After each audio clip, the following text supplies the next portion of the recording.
Broadcasting live. It's America's longest running talk show on computers. It's Computer America, bringing you the biggest names in technology with guest interviews, new products, and your emails. Listen live at computeramerica.com on any device around the world. Email the show at live@computeramerica.com or find us on social media. Be sure to check out our website for contests, giveaways, show notes, live video stream, podcasts, and more. You're listening to Computer America.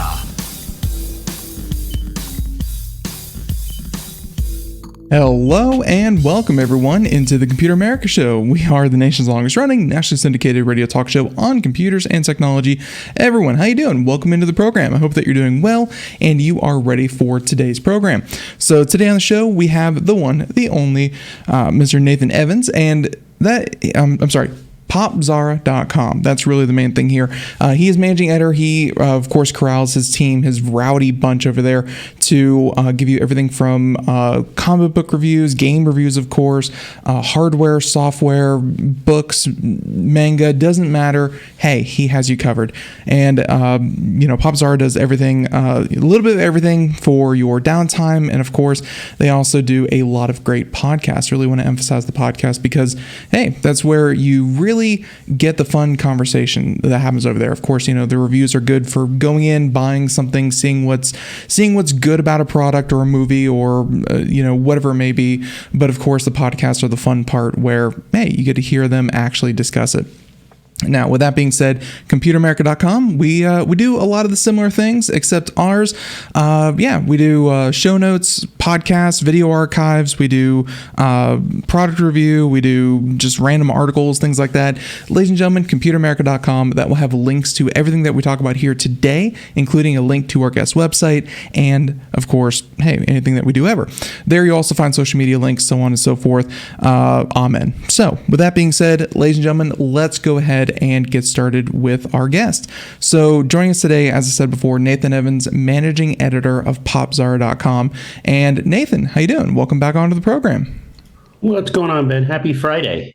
Happy Friday.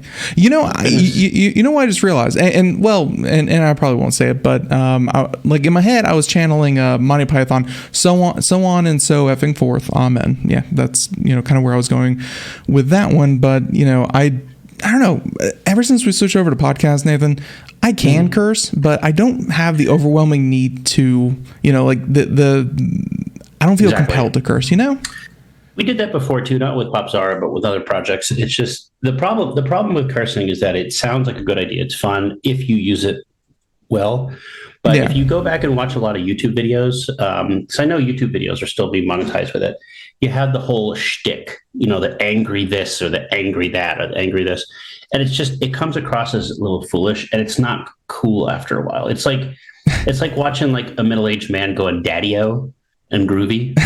It just doesn't sound right. It does seem to be the lowest form of language where you just kind of resort to something that is a little crass, and hey, the English language is so bigly that hey, there are other words that you can use other than the offensive ones. So I will say this though, in the defense of swears, there's a book out there. I'll have to get you the guy's name who did it. It's from Britain, of course. George Carlin. It's about the F word, and there's an audiobook version of it narrated by the great Richard E. Grant.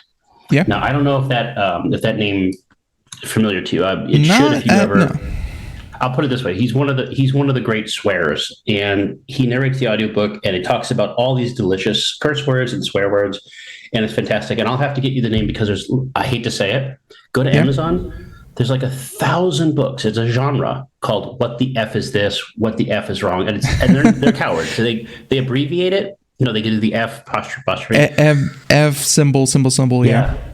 Yeah, and it's just like I get what they're trying to do. It's algorithmic, but if you find someone who can swear really well, authentically, it's like Samuel Jackson, for example, or we don't have enough Scottish people on the show. That's true. Now that you mention it. But speaking of Scots, what's the guy?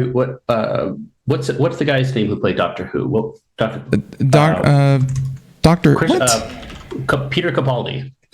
Peter Capaldi.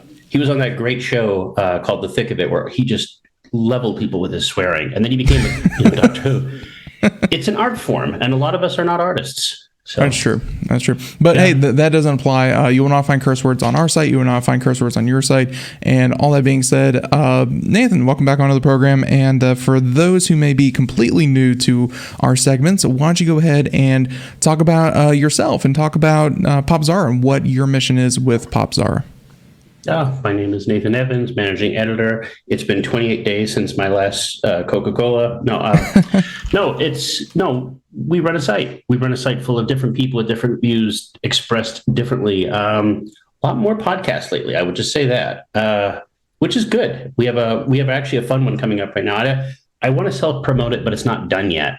My movie loving editor Ethan Brehm and I do a monthly thing called Movie Time, and we had a yearly cap up not too long ago. But I'm really excited about the upcoming episode because it's a movie that most people listening have never heard of. Yeah, and I've been waiting years to do this episode, years and years, and not because I was anticipating it, just because it was hard to get it. Have you heard of the movie Killer Clowns from Outer Space? Yeah, of course. Yeah, exactly. You've heard of that. But have you heard of almost a sister film made by some of the same people called The Wizard of Speed and Time? No. Exactly. The Wizard of what? The Wizard of Speed and Time. Speed and Time, no. It's a movie made about a special effects guy, both made in 1988, both have a lot in common with Killer Clowns. It's a movie that time has forgotten. The only way to get this movie is to basically watch it on YouTube. It is not available anywhere to buy, anywhere to rent, anything. It's completely free to watch on YouTube. It's one of my favorite movies generally happen. Yeah, Nope. Just kind of the way that copyright works, and the way that these studios hold on to their catalog for ages. That doesn't usually happen. I'm wondering what company distributed by Shapiro Glickenhaus Entertainment. So I guess they must have just went out of business. Interesting. Well, that happens once in a while, and people have to, pick up the pieces. I was asking Ethan, I was like, why not Shout Factory? Why not somebody? But I'll say this: it's a treat. It's not everybody's cup of tea, but it's one of those things where the internet has been rediscovering old classics, or not maybe classics, it's too strong a word, but they've been rediscovering cult classics, and basically bringing them back to life. And I would really, really, really want this movie to be brought back to life. But no, it's got a pedigree that's actually interesting. It's actually interesting when you relate it to technology. But that's all I'll say about it right now, except the episode's it's in the editing process. Nice. And hopefully it'll be out by this weekend. And I encourage anybody just to watch the movie. It's on YouTube. Just watch it. It doesn't cost anything. Okay, so there's that, and ladies and gentlemen, really a lot of what we're going to talk about, won't be up on the site because, we kind of our segments have evolved into kind of a recap since Nathan comes on. Nathan, by the way, if you want to set your clocks to it, Nathan comes on every single last Friday of the month to kind of digest what has happened between then and now. And Nathan has come prepared with a number of different articles, some that we've talked on the show before, some that we have not, and it's going to be fun. So I think we're going to start with this one, and I probably have to find a new choice, either that or finally subscribe to Bloomberg News. But anyways, Apple makes progress on a no-prick CEO. No. Apple makes progress on a no-prick blood glucose monitoring through its Apple Watch, and that. I know they've been working on that for a while because there's ways. Let's see, how are they doing? Nathan, I think we'll let you kind of get into the story and why this kind of caught your eye, but getting into the science of it, I think it was like the way that electricity, kind of travels through your skin. They're able to detect the amount of glucose in your bloodstream, right? Something like that. Well, the technology I don't understand all of it, but it has to do with light. It has to do with the way that light interacts with cameras. And again, gotcha. We see this technology a little bit with infrared. We see it a little bit with scanning. The way that we're going to view body x-rays and the way we're going to use blood samples is going to change dramatically in the next 10, 15 years. You're going to see it less, at some point, you're probably not going to have to be strapped into an MRI to get a full body scan at some point. If you've ever been to an MRI, very scary stuff. Magnets makes a lot of noise. But when it comes to diabetes, which is affecting millions and millions and millions more people every year, sadly, they know the feeling of being pricked. I have a lot of friends. I have a lot of people on the Popzara staff who have to go through this, and it's not pleasant. Yeah. And people say, "Oh, you get used to it," but no, you become anesthetized to it. It's not the same. And I'm just curious. Like I said, technology should serve the culture. I don't think an Apple Watch or any digital watch is best use of telling the time or just sending me funny emojis.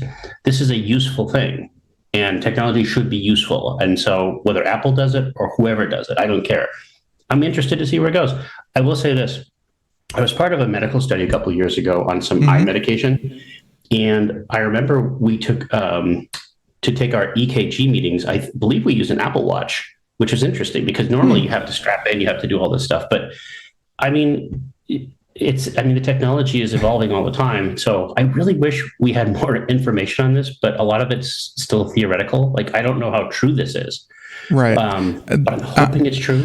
And I gotta say that Apple, just like so much private industry, I'm not saying that, medicine can't fulfill a need on its own, but I really look back to the ever esteemed product, the Xbox Kinect, and the Kinect camera really, it was a fun toy. You could, kind of bring it into your house and you could, do the whole Just Dance thing and whatnot. But really where it shined was in academia, medical and academia, where, in a lot of cases, that was the first camera that like surgical robots and, kind of a 3D or virtual surgeries kind of took place using Kinect cameras. Students in academia were using it to scan objects into 3D printers and things like that, or, scan it into CAD and whatnot.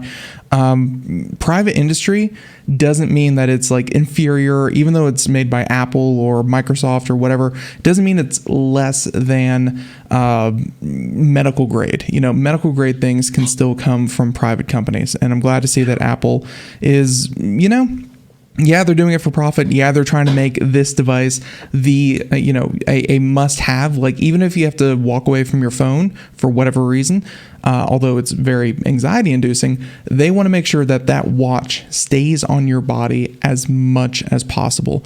To what end? Who knows? But they're definitely trying to make it at least a positive for people with illnesses, and yeah, that's not a bad thing. Well, I'll say this. It's just a piece of a very larger puzzle when it comes to tech industry sort of transmogrifying themselves into medical companies.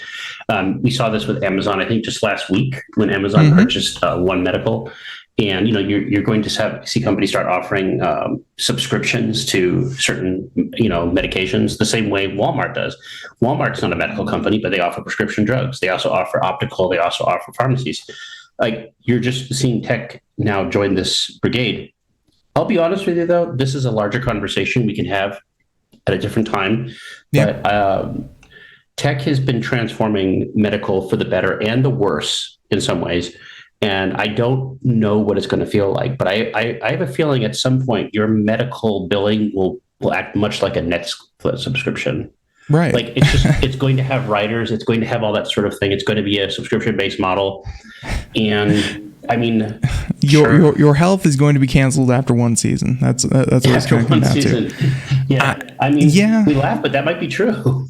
So, well, hopefully they don't make that decision. But I will say that telemedicine, we've seen a lot of advancement, obviously, during the pandemic and after the pandemic. But I have also seen, kind of the flip side where, because the people aren't in person, they don't get the same level of care. They say, "Oh, I have these symptoms," which, let's face it, 90% of illnesses out there that you don't have before include fever, aching, coughing, sneezing, fever, stuff like that. And everyone and all the doctors kind of write it off as the same thing, COVID, flu, exactly whatever, right. Take a COVID test, call it a day. Yeah, that's not always the case, though. But well, telemedicine, like you said, really, really took off during the pandemic, but it's been building. I mean, if you listen to podcasts, you know about Better Health and all these, mental health things. And the problem with this, and this is a big thing that tech companies need to address, and I don't think they're going to address it because it kind of gets in the way of profit. But you're treating symptoms. You're not treating ailments. If you listen to any drug advertisement, anything, they'll say, oh, tell your doctor about this. Do you have this? Do you have achy nose? Do you have headache? Do you have this? They're basically giving you a recipe for what they already know. You have restless leg syndrome. You might have this. You might have this. So you're telling your doctor, well, oh, yeah, I have that. I have this. Well, here's this pill, and you're treating symptoms that may not exactly be what you have, and that's a problem. And I don't particularly like the virtual mental health industry at all. I think it's a bunch of charlatans, but it makes a lot of money. And I think it's gonna continue. So well, there's and again, kind of circling back to Apple with what they're doing. It's telemedicine has its issues, but at the same time, continuous stream of data, for better or worse. And I think that a lot of people, most people out there probably don't need a constant stream of data about, how their sleep was, how this was, how that was.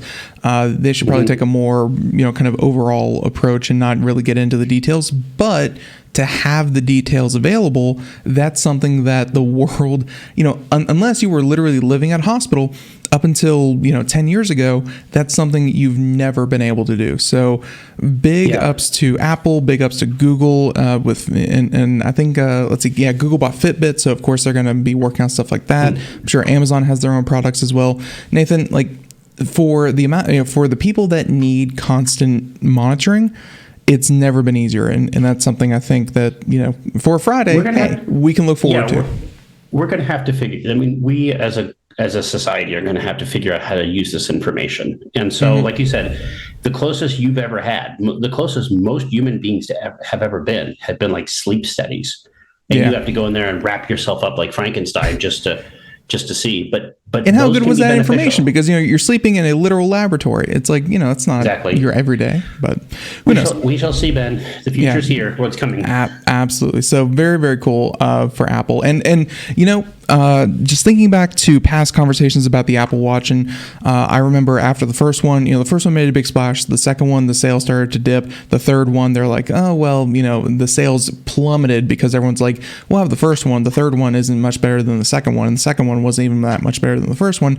I gotta say, Apple has really, either through fashion statement or nice data points like this, Apple has really, I think, made an argument why you should get the Apple Watch, because I remember having those conversations on this show about why hey, the Apple Watch might not be catching on and it might not continue. I think that's past, though. The Apple Watch is here to stay.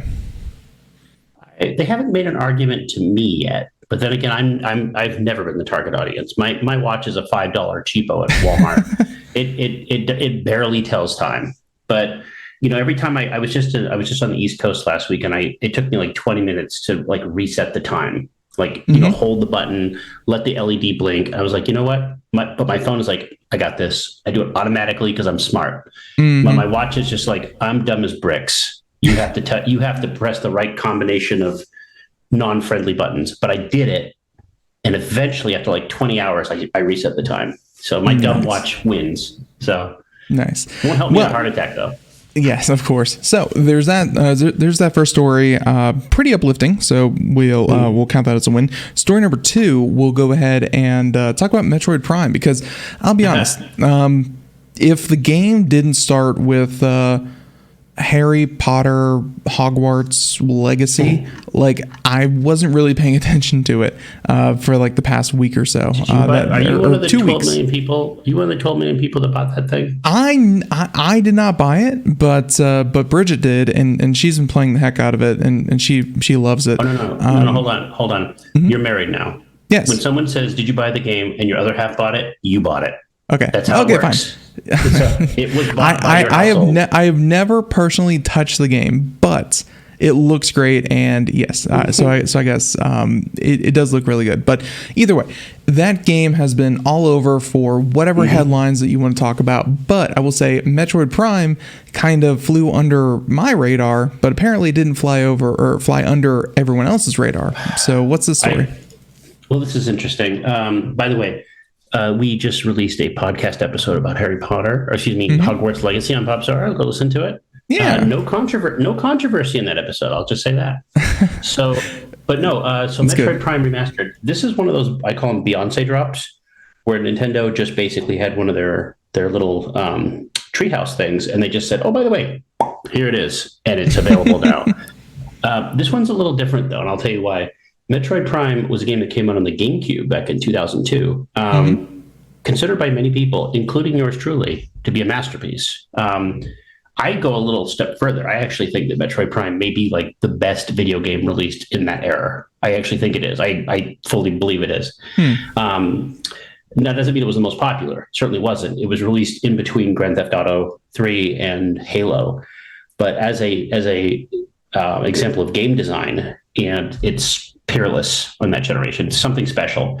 But it just wasn't for everybody, and it was ahead of its time. And Metroid has never been one of Nintendo's 5 marquee franchises.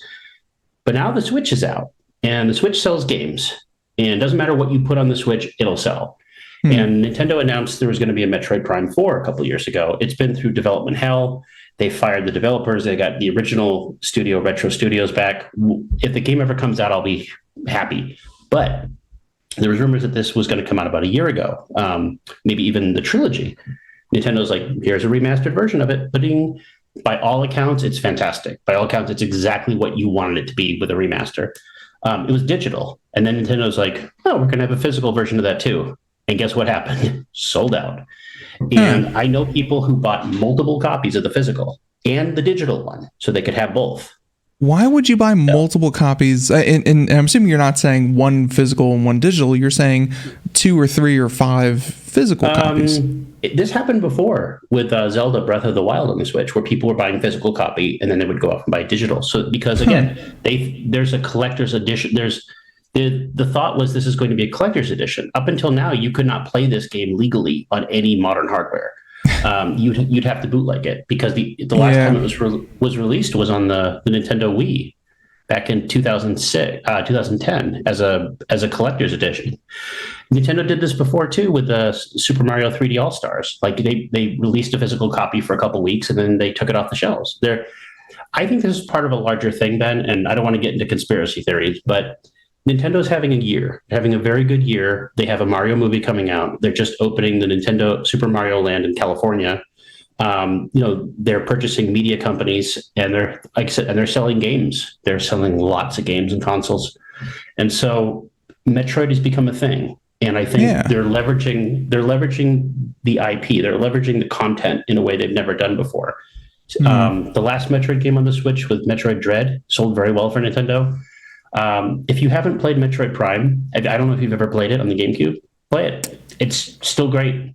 I have not. My first console was other than like the old Super Nintendo. The old Super Nintendo. Well, yeah. That old thing. Yes, that old thing.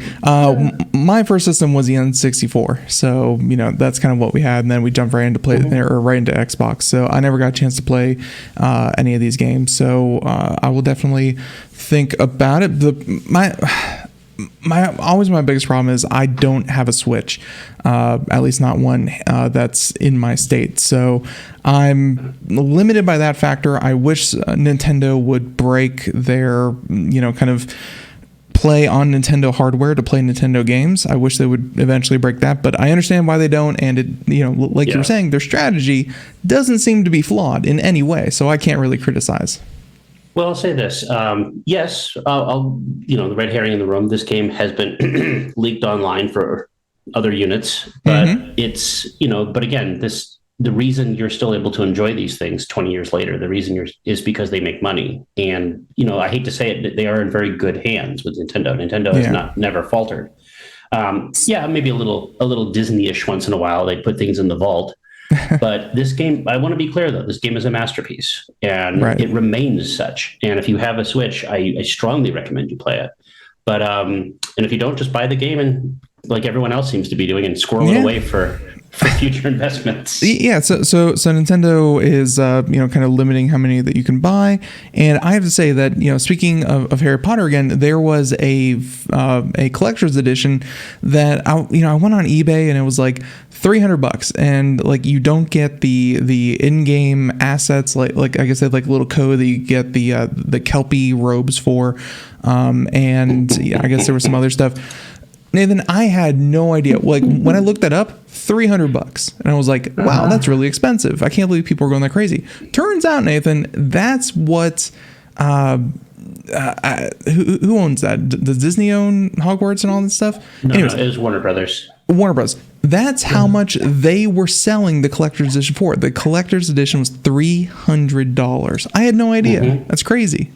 It's because people of our age or your age or even a little younger than you now have disposable income. And they, again, they're not buying it for their children. They're buying it for themselves. And, I hate to say it, but Harry Potter, and even though the game Hogwarts technically isn't Harry Potter, it's Harry Potter, it's generational. Like just yesterday, I think Warner Brothers also announced they're doing more Lord of the Rings movies. They also announced they're, there's I didn't hear about more that Lord one. of the Rings. Yeah, more Lord of the Rings. Peter Jackson's involved in everything.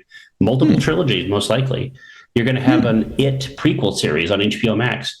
It's because the IP is worth more than the content. Like, we're not even talking about the gameplay of Hogwarts, but by all accounts, the game is really good. My roommate played 10 hours of it.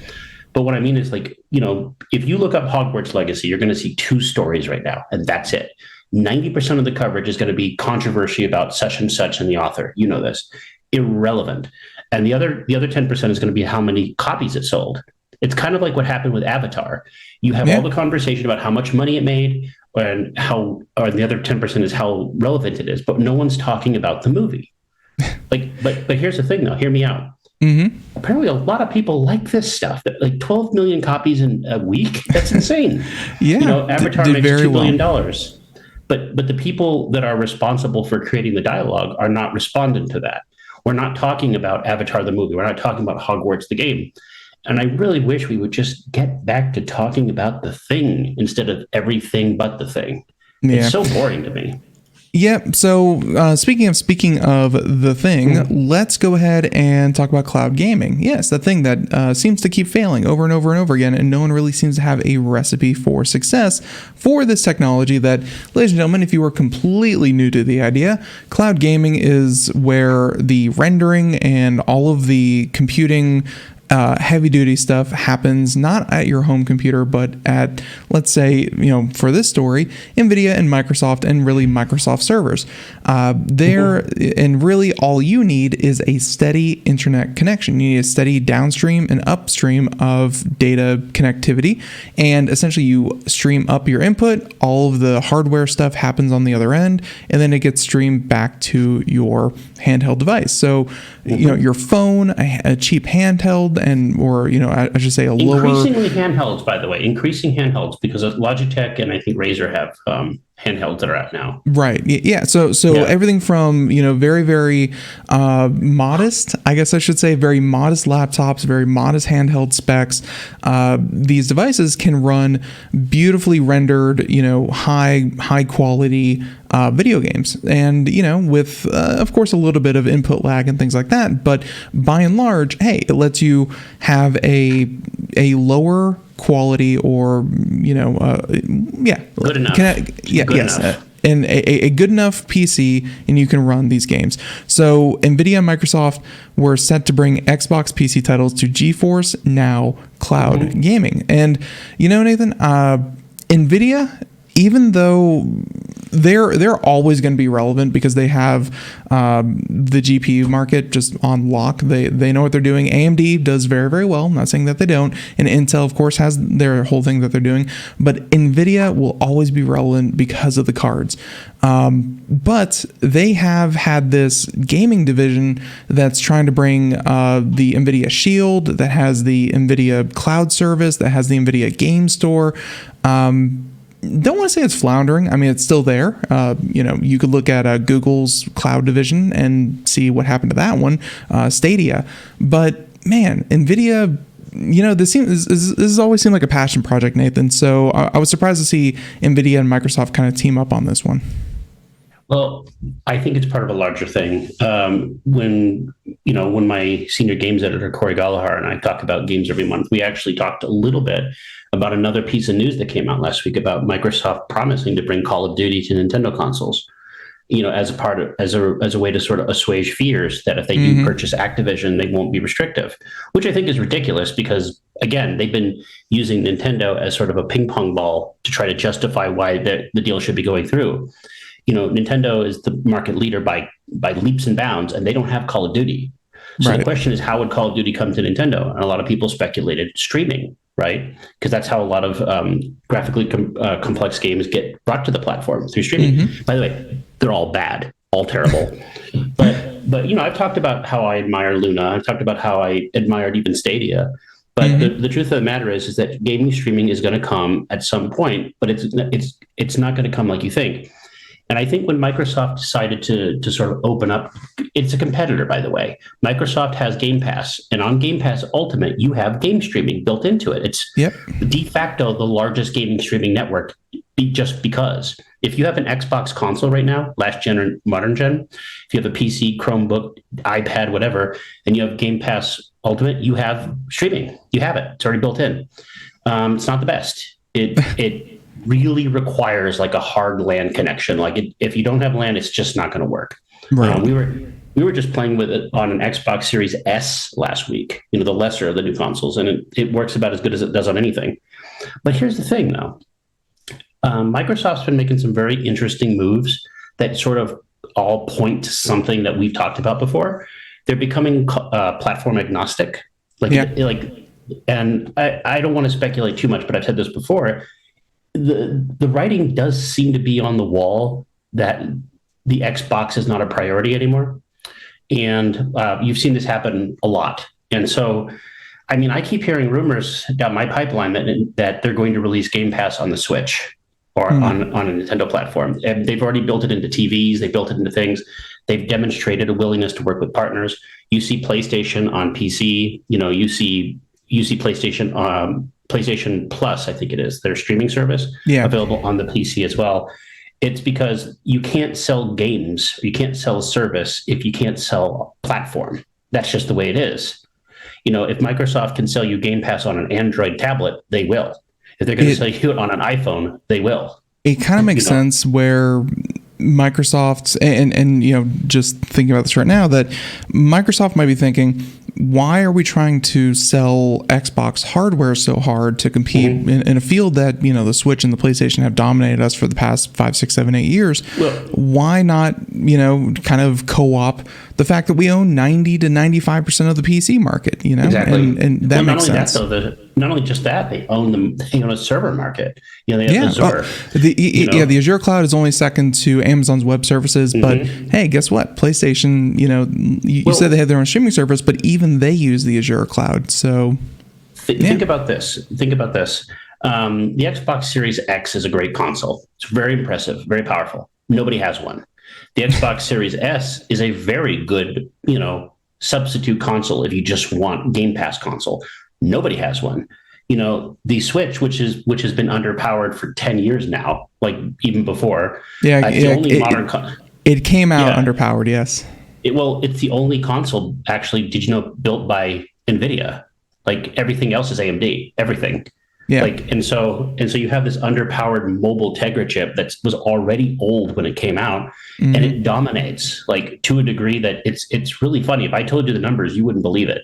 The Switch has sold 5 times what the PlayStation 5 has. There was an article recently that Switch surpassed something or other now, and now it's only the PlayStation 3 that's really stopping it. But that's not even the point, though. The real point is Microsoft has this great console that's very powerful that can play anything, right? But the problem is, you look at the games that people are buying now. By and large, they might be Harry Potter, which is coming to the Switch. But people don't seem to focus on graphics so much anymore. Graphics are nice, and I love them. Don't get me wrong. But no one's buying a $600 console to play indie games. They're buying a Switch. And even PlayStation is struggling with this. And so if I were Microsoft, you have to look at the billions of dollars they're losing in home entertainment when they could literally be funneling that money through software. They went through this before. They went through this before with Word. They've been through this before with Internet Explorer. They've been through this before with Edge. They've been through this before with with services they offer. It's simply easier for them to become a software company. You can get Outlook on Android. you get Outlook on Mac, you can get it on iPhone. Even Apple does this. You can get Apple Music now on Android and Xbox. Like if you want to make money, you got to put your service where it is. And there's no money in unless you're Nintendo or Apple, you're not making any money on hardware. Yeah. Because they do it different. They do it differently. Again, look at Sony. Even Sony's been doing this. Sony's been spreading their wings to the PC, and they've been doing a great job with it. Apple's very unique, where they started building their own hardware, which is all well and good, but Apple has, for the past 5 years and beyond, really ever since the invention of the iPhone, they've discovered that services are really where Apple makes its money. They make a lot of money, by the way. The hardware is, keeps you in the ecosystem, iOS store, it's all well and good, but the services are what really make Apple their money. So, what's really funny about the whole thing, going back to Microsoft. Again, I mean, we got away from the whole streaming thing a little bit, but it is funny that people are willing to make like a psychic compromise with hardware. Like on one thing, it's one thing to say, you want to play a Mario game on a Nintendo platform, but you're just as likely to play Halo on a PC as you are an Xbox. Right. I don't think there's that compromise there. So again, Microsoft last year, they made their games available on Steam. Steam used to be on our tribal, but now they're available on Steam. So, which I've loved. I have played the most recent Halo more than any other Halo since like Halo 2 or 3, or maybe Reach, because it was available on my PC. So exactly. And so really like that. So. Do you have an Xbox, by the way, or a PC? No. Of course you have a PC. What am I talking about? Yes, I have a PC. Well, Microsoft did a Beyonce drop. There's that word again. They released one of the best games of the year a couple weeks ago called Hi-Fi Rush. Hi-Fi Rush. Is that the beat rhythm game? Kind of. It's a beat rhythm action game from the creator of Resident Evil, of all things. And it's really one of the best games of the year. And it's like that cell shaded cartoony look, but the gameplay was really clean. Yeah. It's really fun. And again, they just dropped it. You could play it on anything that has Game Pass, including cloud. There you go. It's one of the best games of the year. And I think that's kind of the future of where Xbox is headed. And frankly, I'm not a big fan of streaming stuff, but if they can make it work, then so be it. Absolutely. So there's that one. And actually, speaking of streaming, so I'm hoping Nathan didn't just drop a nice little chore in my lap with this next story, but it might be, ladies and gentlemen, the Computer America Show is available on all streaming services. Go ahead and check them out. Although, caveat, maybe not the YouTube music directory. So I'm looking to look into this. Podcasts have obviously been everywhere, and I got to say that podcasts I think have been at the forefront of people's minds. I will say, Joe Rogan, ever since he made that deal with Spotify, Nathan, the podcasting market has been so weird ever since they acquired Joe Rogan for that ungodly amount of money. And it seems like everyone from CNN, Fox News, Harry and Meghan, hello. Yeah. And of course, the Royals get their podcast as well. But still, what I'm saying is that podcasting went from being, just a couple of people with microphones talking about, whatever they want to talk about, or, weird mystery crimes and, all that kind of thing. Instead, it became this very cleaned up, commercialized kind of thing. Boring in your words. I'll go ahead and use that.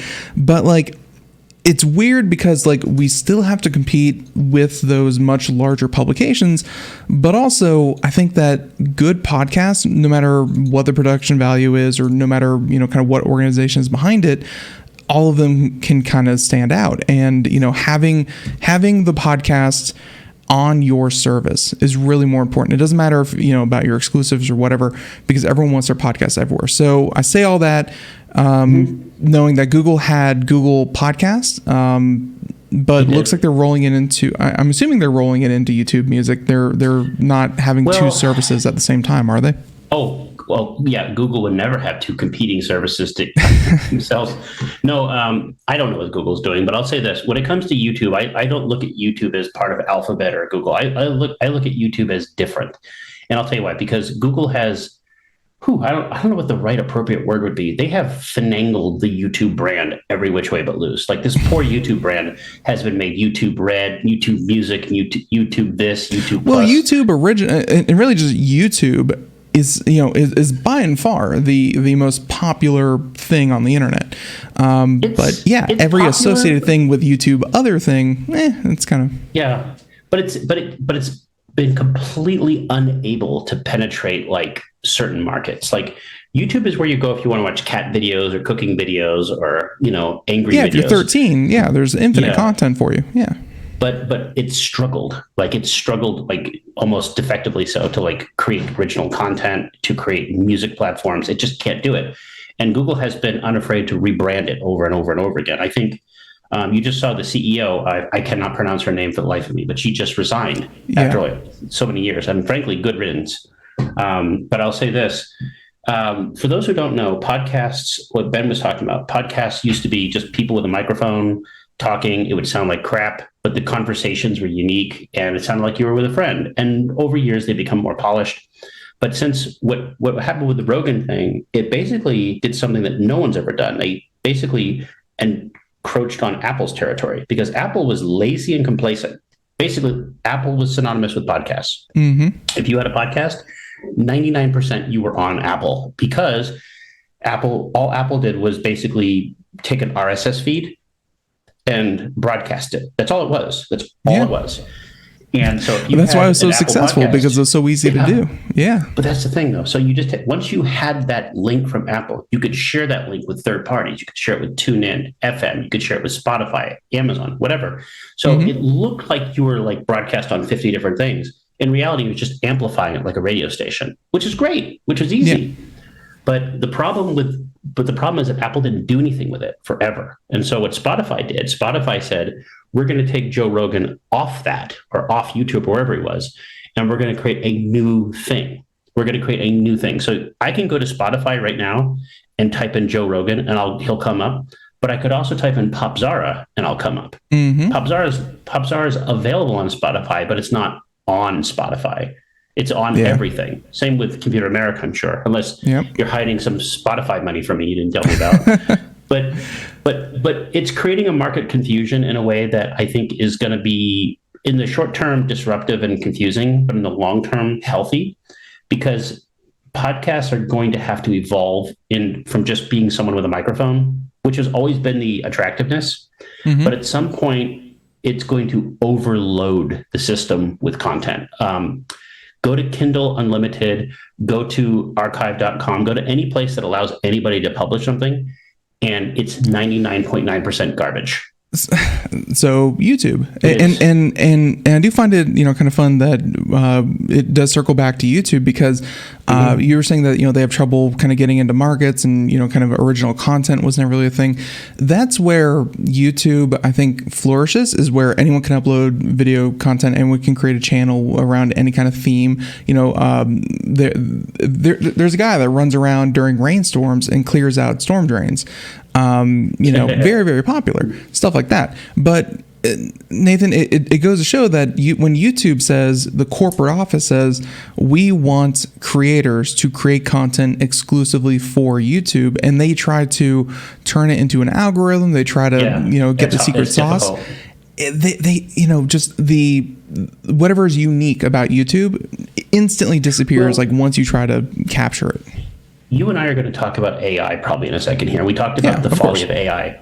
And that's basically the problem that YouTube has. YouTube basically invites everybody to come in and like the Borg and contribute their unique DNA. Like you said, guy running around doing this, blending iPhones, exactly. Doing dancing cat videos with claymation, whatever.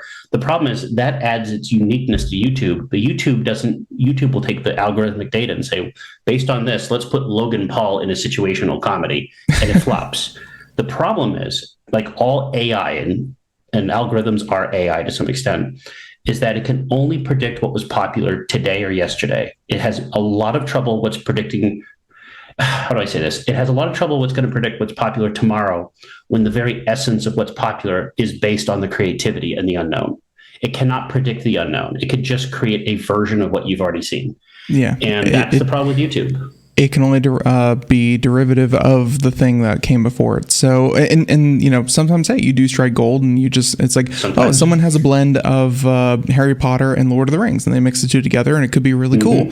But at the same time, you know, hey, Marvel, you know, DC is not Marvel, and you know, doesn't matter how many times you try to change the formula, doesn't always work. So, anyways, can I say one thing though? Yeah, go for it. One quick thing.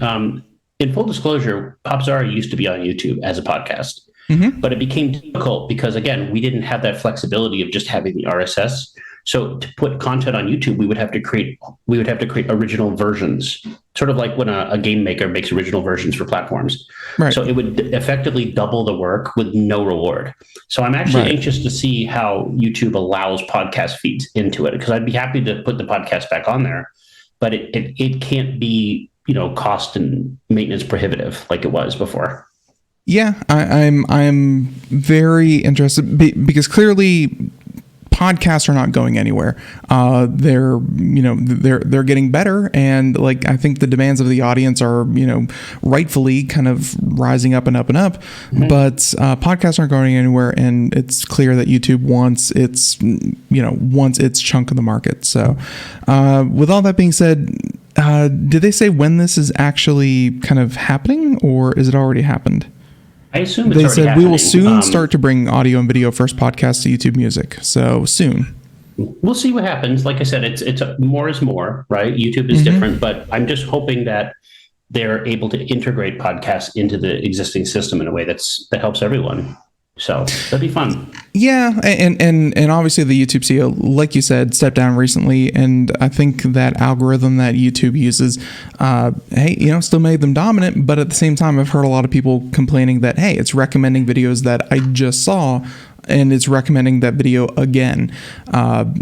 Something is, you know, a little squirrely over there. So we'll see if there's any kind of cross-pollination between YouTube video watchers, and if it'll maybe bring you straight over to a podcast or give you a way to, you know, kind of cross-pollinate. We'll see. Now, you brought up AI, and that's okay. Everyone in the world is bringing up AI, so let's talk about it. That's obviously been a big topic of conversation, and personally, you know, as you know, someone who runs a show and does something like this, it feels like a very simple way to take advantage of a lot of information very quickly. Like if I wanted to do a campaign and I said I need a banner that says this with this imagery and it needs to do this, instead of paying an artist, I can go to an AI. And yes, Nathan, even though it's taking elements of what's already been done, you know, if you need something just, you know, maybe you need a YouTube thumbnail, maybe you just need a banner, maybe you just need something very simple, AI has a lot of possibility, especially with the diffusion AI. Now, with that being said, there's also the legal side of it, which this story gets into. But yeah, go ahead. Well, I mean, people might not realize this, but if you hired like third-party contractors or artists, you've been probably using a form of AI for a very long time. It's just that, like, for example, if you're like a independent contractor, independent 3D artist, then you basically have a catalog of stuff that when someone hires you to do a logo, you're not going to create something completely out of scratch. You're going to modify what you already have. And because again, you're not going to be able, you can't afford to go to a big design firm and design something completely from scratch. It's going to be $60,000. But if you have a website, they're going to take something that's existing. They're going to say, here's my examples, and they're going to modify it a little bit. They all do this, by the way. Go to the App Store and go look at the covers of all those crappy games. All the art style looks the same. It's basically, I don't want to say computer generated, but it's all generated from the same kind of template. And what AI does, it just skips the middleman or middlewoman, and it just basically says, we're going to create something wholly based on what you want. I don't know, correct me if I'm wrong, but I think the big gist of like the ChatGPT revolution, all this, is that it generates from text only. Like you don't need to like necessarily give it a reference point. You could just say, show me like, you know, hot Asian chick hugging panda bear on, you know, in New York City. Yes, the ChatGPT is strictly text prompt based, and it also understands a lot of context and a lot of like very niche fields. I understand that programmers actually use it a lot, where they're like, instead of writing something by hand, which they do, which they used to do every single day, and it's the same 200 lines of code for something very simple, they can just go to ChatGPT and it's like, write a basic code for a login screen using this, and this. And hey, ChatGPT will actually write the code that will run in a compiler. It's very impressive, but again, it's all text, kind of prompted. Yeah, exactly. And I think it's interesting. Like I said, the technology works to some extent. It's interesting. 10 years ago, we were playing with Siri, and people went gaga goo goo because, oh, Siri, tell me a joke, or Siri, tell me this. And it gave the illusion that you were talking to an AI. In reality, it was very basic algorithms, but the presentational model made it seem interesting. Siri back then was simply think like a Google search that you could use with your voice, and then it would essentially read the first search result. Like that's what Siri was. Exactly. ChatGPT is definitely much more complex than that. It's complex, but the problem is that it's become so successful so fast. I think I was reading some numbers on it where it's already the most adopted software like in the history of software.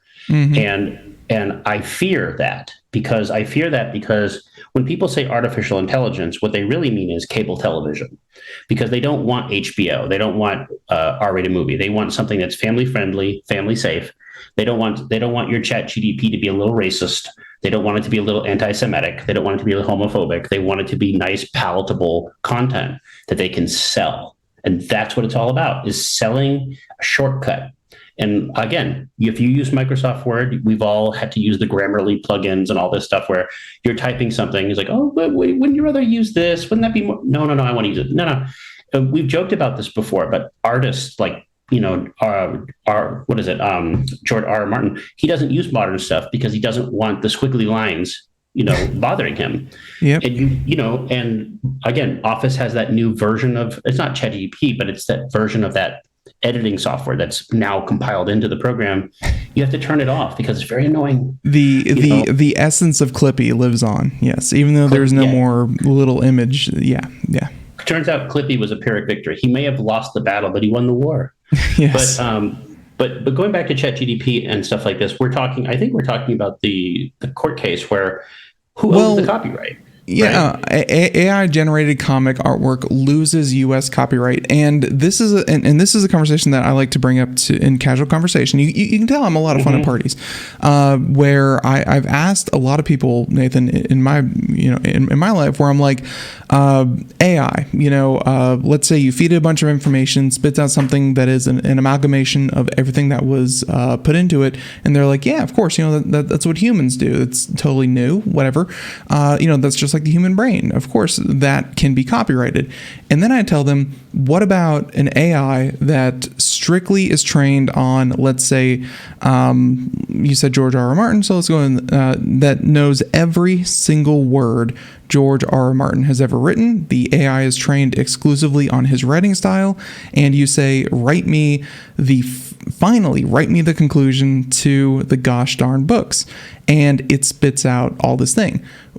Should George R. R. Martin have any say about the copyright? If his data should be used like that? Is he due any compensation if a person is selling the books that are then created from his data?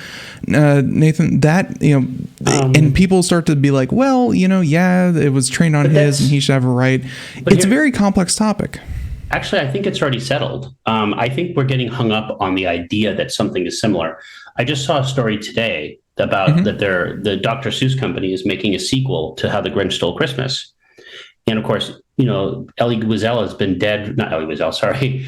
Theodore Gesell has been dead for almost 30 years. But the problem is his family owns the rights to it. So the family will find people who will mimic his style, which they have. They'll find someone who can mimic his writing style. They'll find someone who can mimic his art style, compile a new book that has nothing to do with it. And we've seen this happen for decades. We saw this happen very famously with the sequel to Gone with the Wind. We saw it happen, we see it happen with V.C. Andrews, The Flowers in the Attic. We see it happen with Tom Clancy. We see it happen with children's books. Like, dead doesn't mean anything. You're more profitable dead. We saw it happen with Tupac Shakur. We see it happen with Biggie. We see it happen with Michael Jackson. So the problem is, I actually think what we're talking about, the AI style stuff, is actually closer to fonts than anything else. See, fonts have to be copyright, and every time you look in a book, there's a credit to the font maker. So what you're doing is you're purchasing the font, and if you sell a book with that particular font, you got to pay royalties on it. So the question is, what happens with this? And I think Twilight, crappy book, but Twilight became very big in the fan fiction community. And I forget her name, E.L. James. She wrote fan fiction for Twilight. And the problem is that she couldn't sell it because she didn't know the characters. So they changed everything, and it became 50 Shades of Grey. Right. You have this stuff all the time. Like, people act like fan fiction is something new. Like, oh, it's in the style of. Like, that's 99% of publishing right there. That's 99% of movies. A complete aside. I forget what site we even wrote on. My brother and I used to write Dragon Ball Z fan fiction and posted it on a random site. I have no idea what username. I have no idea what site even. This was back in like 98 or something like that, or 99. Well, that exists somewhere out there, Nathan. I want everyone to know that. Erotic or not? But no. But it was very cool, but no, it was not erotic. I think a closer thing would be like the Star Trek fan films, which have become hugely successful. Like, even Paramount would, like, you can. Did you know you can make a Star Trek fan film if you pay attention to the Bible and you get permission from Paramount? Really? So there are mechanisms at play, because we're not talking about content, we're talking about intellectual property. Now, okay, I get it. Like, AI artwork is derived from existing sources, but so is fan fiction. So is fonts. So is anything else. And we just have to learn to modulate how we look at the language of how these things are created. Like, you're telling me, like, for example, Teenage Mutant Ninja Turtles was essentially fan fiction of Daredevil. Like, people forget that. Like, it's literally like the secret ooze that gives the turtles their power. It's the same ooze that gave Daredevil's power. It's the same thing. It's homages that become respectful, then reverential.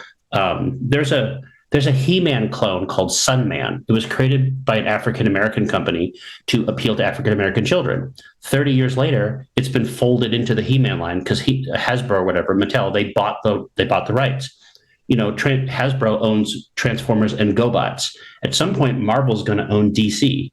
It's like, at what point is Aquaman different than Namor? Or Superman different than Sunman? It's just, we get hung up on this, but I'm not saying I like it. I don't like it. I think it's derivative and I think it's terrible. But that's kind of the way copyright works. Like, copyright exists up to a certain point. So we're just going to have to, like, relearn how we think about it. Yeah. And they also said that the creator of this AI generated comic book series saying, I was disappointed in one aspect of the decision. The copyright office didn't agree to recognize my copyright of the individual images. I think that they didn't understand some of the technology, so it led to the wrong decision. It is fundamental to understand that the output of generative AI model depends directly on the creative input of the artist and is not random. So I think they're thinking that, the person who makes the AI is, an artist, I guess. Well, here's another thing. Photoshop, right? Photoshop or any of these digital tools. Again, the brushes are copyright. You purchase the brush. You purchase the palette. You purchase the stamp. You purchase the cloning tool. You purchase these items that were made by somebody else. So does that mean if you purchase a brush from some Etsy maker, that the Etsy maker owns the artwork you did with the brush? Or how about, music samples? Like half of hip hop is made from samples from older music. Like, and you see lawsuits all the time. Like, does that mean that the hip hop person owns it? Technically, yes. Like, if you're sampling Fleetwood Mac and, if Kendrick Lamar samples Fleetwood Mac, then yes, Fleetwood Mac gets a writing credit. But you decide that stuff before. I think that's where AI really needs to catch up. And that's how I felt for a while, is that AI needs permission. Right now, it's just a giant vacuum, and you can put in whatever data that you want. Hopefully, it's all sanitized and good, and it's good data, so you get good outputs. But there's been no idea of the need of permission to, kind of do this. Essentially, you can just scrub the whole Wikipedia site, and hey, you're good to go. There's no need for permission. Can I say something very crass? This is going to sound really, really depressing to you, but I know a lot of people really love anime. They really love manga, and I do too, up to a certain point. But there's no way on God's green earth or the deepest bowels of hell that you're going to sit there and tell me that manga and anime is the most unique art form in the universe. It's so derivative of each other. Not all of it, but 99% of anime is so derivative of other anime that you could literally look at something you've never seen before. Anime is anime. Art. Yes. Right. And like there's literally books in the bookstore, how to draw a manga, and it looks exactly what it is because. And again, I love manga artists. I can name you 100 manga artists you probably never heard of that are very unique, but that's not who we're talking about. We are talking about the cookie cutter, factory driven system as it exists in Japan. So what I'm saying is someone's not going to sit there and tell me, oh, that looks like Makoto, da da da da. Yeah, they all look like that. And so we have to be very careful about what we imprint as original, because it's one thing to say, like we just saw Ant-Man and Quantumania, right? We just saw Ant-Man and Quantumania. There is not 2 seconds of footage in that movie that's unique. Like that movie, if you told me that Ant-Man and Quantumania was created by AI, I'd believe you. I would believe you. I'd say, wow, that's a cool trick they pulled.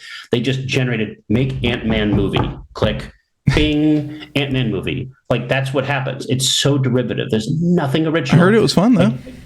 It's okay. I mean, a derivative can be fun, right? Fan fiction can be fun. But you know, when Michael Douglas's character starts quoting Indiana Jones, and the other character, the MODOK character, starts quoting Darth Vader, and you realize, oh wait a minute, this is owned by Disney. They don't have to clear anything. Like the more stuff that gets folded into Disney, the more stuff that can be chewed up and spit out, and that's kind of where we're at. You know, you don't have to have a $40 hamburger to enjoy a hamburger. Sometimes you want to go to McDonald's, and I think. That's definitely where AI is heading. Where if you want something good enough, hey, AI's got you covered. If you want something good, you know, AI is not there yet. But can I say one last thing about the whole AI thing? I think part of the allure isn't it's the crassness and the cheapness and the fact that we can create something, but it also is interesting because we don't know the output. Like if you tell me Kermit the Frog, you know, with a machine gun, you know, fighting the Terminator, I can have Kermit the Frog fighting the Terminator in 5 seconds. I don't got to imagine it. I can literally have a version of Kermit the Frog. And when I started playing with that Dolly, the Dolly Emmer, I got to tell you, man, I spent a couple hours creating Godzilla, like Godzilla at the ballet, you know, Godzilla teaching, you know, first year history at a 4-year community college. Like, yeah, it's stupid, but it's kind of fun. You know, it's kind of fun because it's like you're glimpsing like the metaverse a little bit. It's fun, but it's also novel. It's still a new experience for a lot of people. I mean, I'm sure that if you trying to think of an experience that I could kind of point to, let's say Netflix. You know, the idea that you could log on, you can watch an entire season of anything that you want that is on Netflix, pre-streaming. Oh my goodness, you had to you had to write down what time a show came on, be in front of your TV at 8:30. You had to hope that it was in that you didn't miss a week. Otherwise, you have to wait for reruns, and who the heck knows when that's going to come back on. If it's syndicated, oh my goodness, they're playing at all different times, all different order. Who even knows? Streaming, that was so revolutionary, and now it's not only expected, it's kind of actually butting itself in the butt. It's people are criticizing Netflix because they're like, people aren't talking about these shows 2 weeks after they drop. Yeah, they're moving away from the model. The model of releasing it weekly. And then, of course, after the initial release, having it available to stream whenever you want. But, it's right now, AI generated stuff is novel and unique. I'm hoping that the technology continues to get better and more democratized to the point where it's not just unique and novel and new. It's useful, and it's already useful in some fields. Let's hope it continues to get that way. Well, I'll just say this. I have defended electronic music all my life. I love electronic music. I love synth music. How could machines. You? Nathan, you've said a lot of things on this show that I should have kicked you off for. This might be the one. Last straw. This is it. This is the last straw. No, but my two favorite music genres are jazz, freeform jazz, and electronica.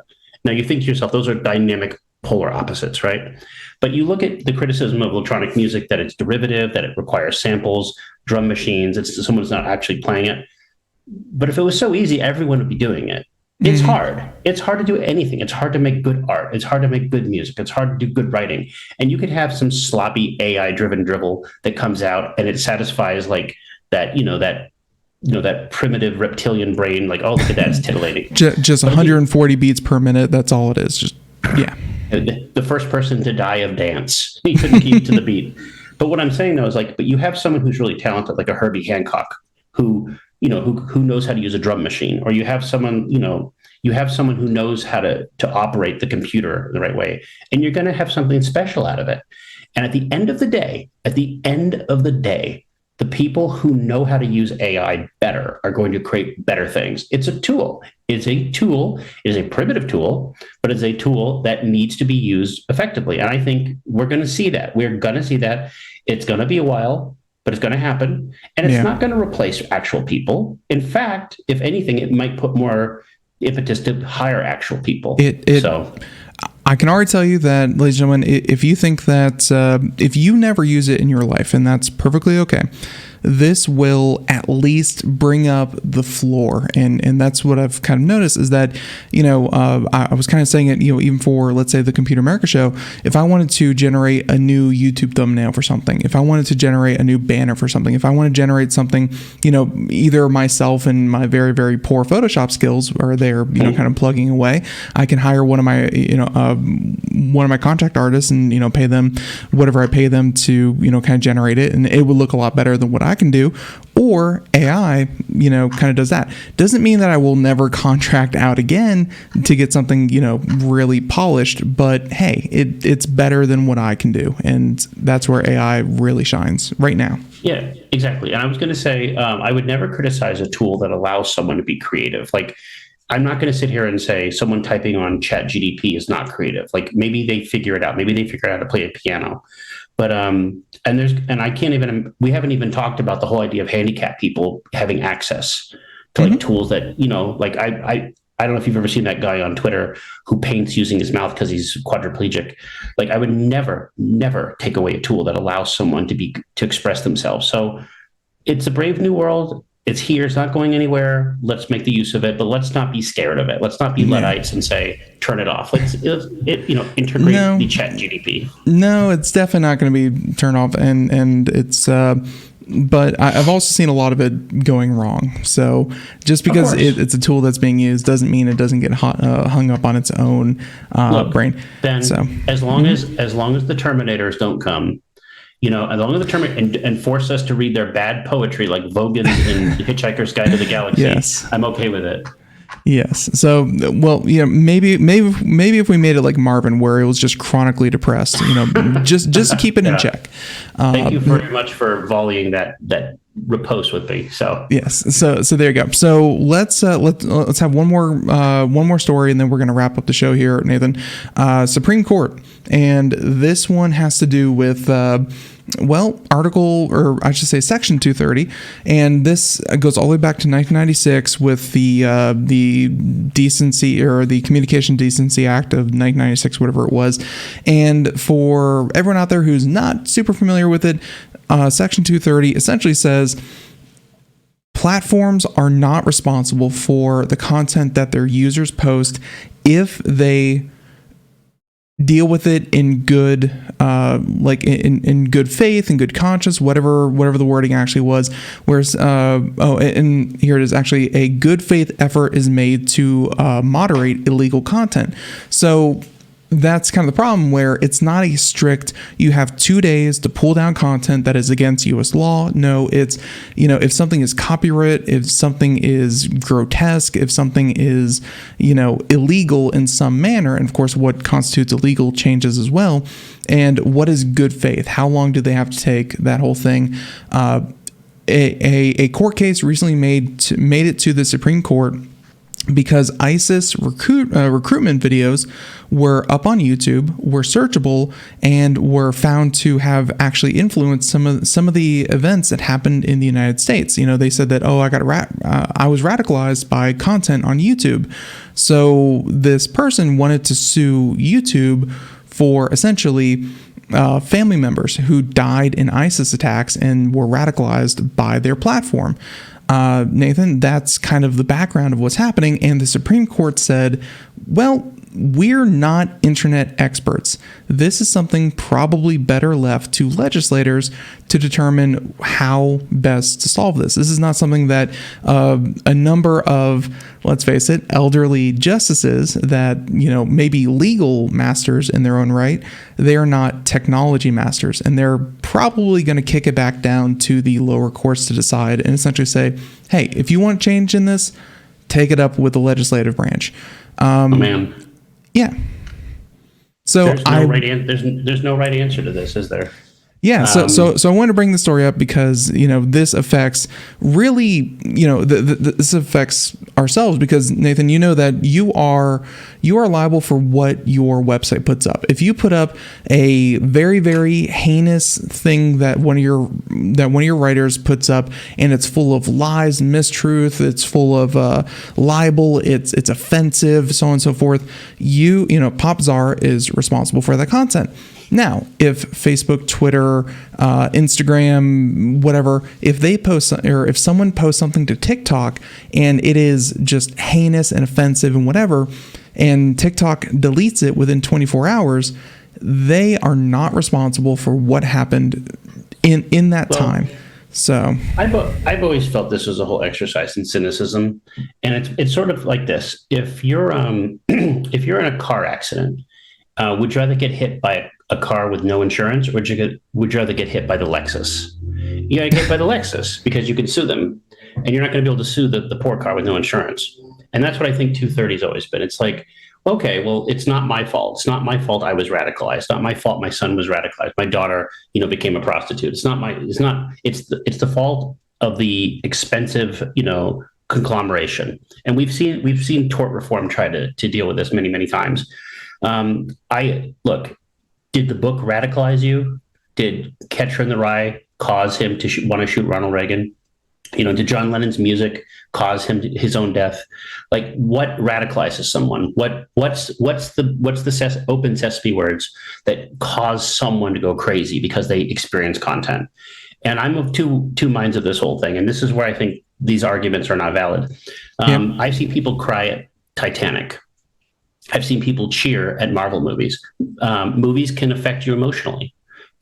I've seen people say this movie's so what's the word I'm looking for? This movie is so instructive. Like, I saw this movie and I want to go out and play basketball. I want to be a better person. Mm-hmm. But then again, the same people that are against censorship, this movie didn't radicalize. This movie has no influence. Video games have no influence. Well, of course they do. Everything has influence to somebody, right? And for the most part, though, it's benign influence. I'm entertained. I like this movie. I'm not going to go out and kill anybody. I like playing Grand Theft Auto. I'm never going to hijack a car. Grand Theft Auto sells 100 million copies. So ipso facto, there should be 100 million times more carjackings. It doesn't work like that. There's never been any evidence. I actually interviewed Jack Thompson, the notorious Jack Thompson, several times, the guy who brought this whole BS about, influence peddling. In a way, people brought up the fact, he was disbarred, he was disgraced years later. He and I would have conversations about Van Gogh and paintings and about inspiration. At the end of the day, he's kind of won, because now video game companies, now movie companies, they censor themselves because they don't want to be sued. And again, we keep hearing 230. But the problem is a lot of this comes from the 90s when message boards were quaint. The idea that a message board couldn't be as reactive as it is now. Nowadays, we have moderators, we have community moderators, we have the open algorithms, Twitter. Yeah. The problem, though, is it's not about I'm going to radicalize you into becoming ISIS or whatever. It's, can you sue me? And that's what it's all about. Mm-hmm. And I think when you have the threat of legal reaction, because your product caused me or my family member, my loved one, to do this, it's not the same as you're in Walmart and you slip on water and you fall. That's different. That's the responsibility of the platform. But if a user comes out and let's just say you're at Walmart and somebody takes a cup of water and throws it in front of you and you slip, is that Walmart's fault because another customer did that? How reactive are you supposed to be? And at some point, at what point does the user or does the reader or the consumer have personal autonomy to be responsible for their own actions? Yeah. And that's not the conversation we're having. And so, it's the conversation is definitely leaning more towards what is the role of the platform that hosts this content. Be it Facebook for having, leaving a video up for too long. Is it Twitter for letting, kind of conversations and communications happen that maybe coordinate some kind of tragedy? What is the role of the platform with the messaging? And I will leave with this. I will kind of end with this and say that people who think that scrapping 230 will get them what they want. One of two things happens when 230 goes away. Either Facebook, YouTube, Twitter, all these other services are forced to become more like Popzara or Computer America, where they have to take ownership of everything that is posted. If you want to post on there, all rights are due to YouTube. Everything is controlled. Nothing that goes against their narrative, whatever it may be, can ever violate what YouTube wants, because they have to answer for what is on their site. Or the other side, where they're like phone companies.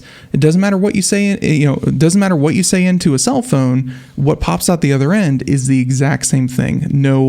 There's no moderation. There's no modulation. It is the exact same thing. And that sounds well and good, but we've also seen some very heinous ideas transfer. And don't get me wrong, they still do. But yeah. My grandmother used to talk about this because she's from she passed away years and years ago. But when we were at her house using her phone, a couple of us would swear, drop an F-bomb, whatever. She's like, don't do that. You're going to get in trouble. Because at one point they were listening, they were listening, and there were not blasphemy, there were, censorship elements built into the phone system, because the phone system was a monopoly, even back then, and they could do whatever they wanted to do. And they had operators that would listen to the phone. Yeah. They would have operators listen to the phone. The thing is, if I go out to the middle of the city, right? If let's say you and I go to Times Square, and I go out there and I post something that says da da da da. Now there are laws existing for public displays. There are ways in the public sphere. And I think when you look at 230, I don't think they've necessarily evolved that concept to understand what the internet is. Like, it's one thing to say, if I'm going to post ISIS videos on YouTube and, it's an instruction how to build a bomb, it's instruction, that's different than radicalizing. That's an instruction video. And if YouTube doesn't take it down because it's considered a violation of some pre-existing thing, they should have regulations for that. Like, you can't post instruction videos how to make weapons. That just goes without saying. We have libel laws, we have slander laws, we have these things that are existing. But, again, I don't know how to answer this question. I just wish we were framing it differently. And I don't think that's going to happen. It's the vagueness that is Section 230 really led to what social media is today. And, a lot of people have quarrels with how social media is today. But it really made social media possible. So I do think Section 230 needs to be rewritten. I think that these companies get away with far too much for posting whatever good faith is and whatever they consider good faith. They get away with far too much, but in more like inaction, and also how aggressive they take things down as well. But also, I think smarter people than you and I, smarter possible. People, not possible. But yeah, smarter people need to really think about what in this modern age it really takes. Because Nathan, if it's not the 1996 Act, it's really a lot of the internet is governed by communications acts that really applied to telegrams. Back in the early 1900s. That's exactly true. Yeah. So exactly. Things need rewritten. They do. I'll say two things and I'll finalize it, because I always go to the wisdom of the past. It reminds me of the old stamp laws, where the government could censor you by prohibiting your ability to mail. Like the post office, again, is a federal outfit. If you, for example, the Alien Sedition Act, I think of 1915, 1916? Oh, I'm not fact checking that.